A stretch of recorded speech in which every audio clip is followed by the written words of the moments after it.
गोनां दिनैनि बे 30थि जरखा खुंनाय गाथोन गौथुमनि आफादगिरि दैदेनगिरि नोंथांमोन लोगोसे दाब दाब फरायसालिनिफ्राय बिजाबि फैनो हानाय सार मेडाम नोंथांमोन आरो आंनि लोगोसे गेदेर उन्दै फरायसालि फरायसाला आंबो लोगोफोर आं दिनैनि बे थुनलाइ गाथोन गौथुमाव मोनसे खन्थाइ आवरायनो आखायाव लादों।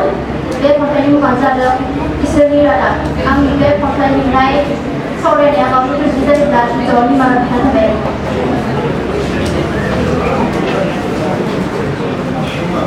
इसोरनि रादाब दिनैनि बे गोजाम फुंबिलि समाव जिउआव मानिबा रादाब सोलोंदों इसोरनि रादाब रंगिना सिमांजों गोसोआव बाथौ बायदि बायदि फिथा गोसोआव बिफाङा हमदांसो हायाखैमोन आं सुबुंनि फोथायना नागिरना मोनाखैब्लाबो सुखु गोजोन गेजेरा जिउनि आवग्रिनायाव जेब्लानि गाबदों जेब्ला आं दान्दिसे सुबुं जाना सानहाबदों हरखाबनो सिमांनि सोरबा रादाब होफैदों।